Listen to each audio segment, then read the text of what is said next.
Sword Rider, Transformers reviews and toy related chat. Sword Rider,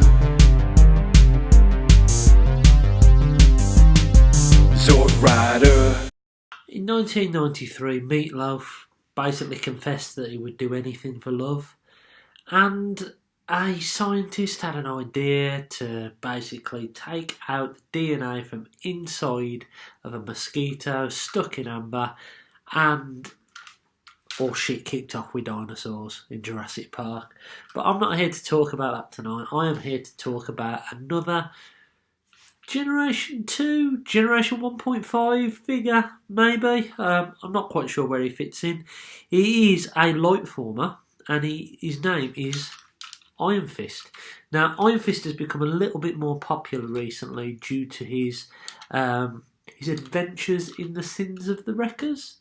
Not the Sins of the Wreckers, the Last Stand of the Wreckers, sorry.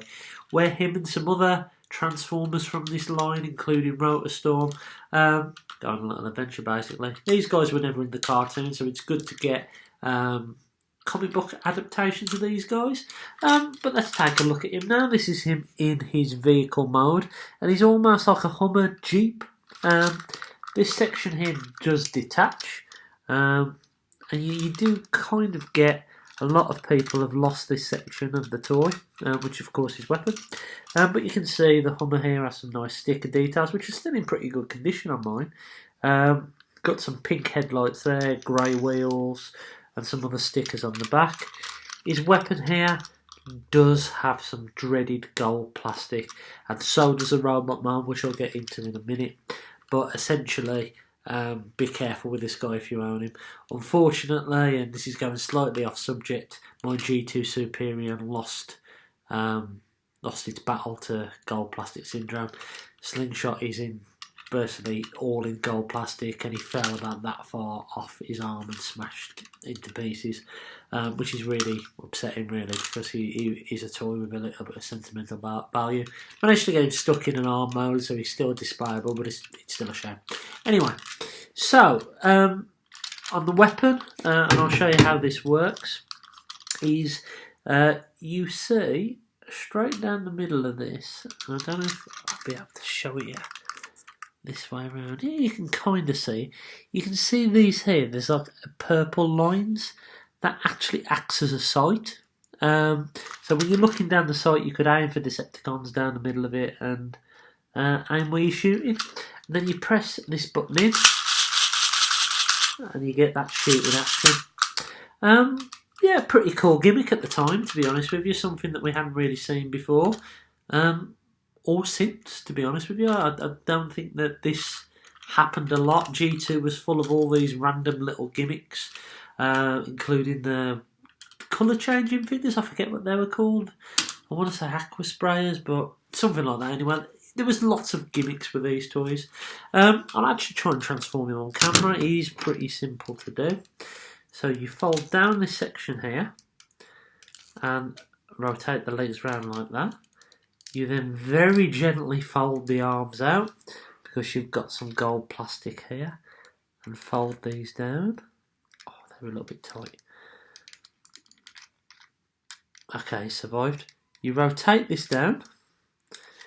You press the bonnet down here and force that all the way through. A little bit tight. Shove his head up. Fold this section down. And that's basically Ironfist in his robot mode. One thing about this figure that I'm not a fan of, his head is slightly too far down. It feels like he should be a little bit further up, but it actually won't go any further up. Articulation wise, his head doesn't move at all. His arms can move all the way up, but again, be really gentle because of that gold plastic. They can move out like that if you want them to, because of transformation. And leg-wise, you do get a little bit of a backward bend, but that's about it.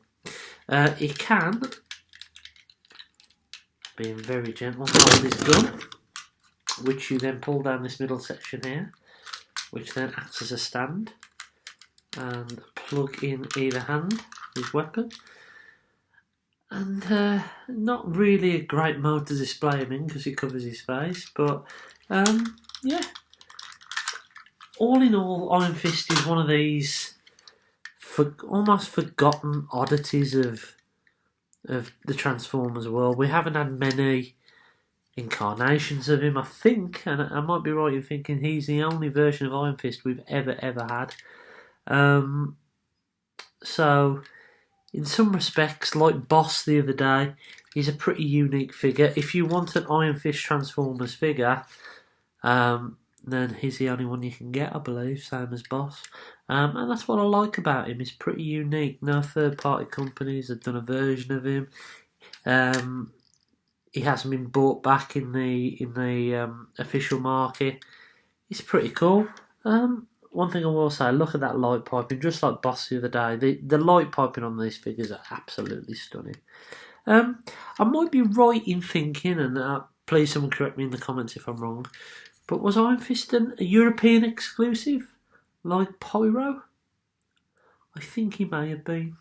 But I hope you've enjoyed this little review anyway. I hope you've enjoyed getting to know my Iron Fist figure. He is one from when I was a little bit younger, and he's flopping about. So yeah, I've been Zort Rider, he's been Iron Fist, and we'll catch you again soon.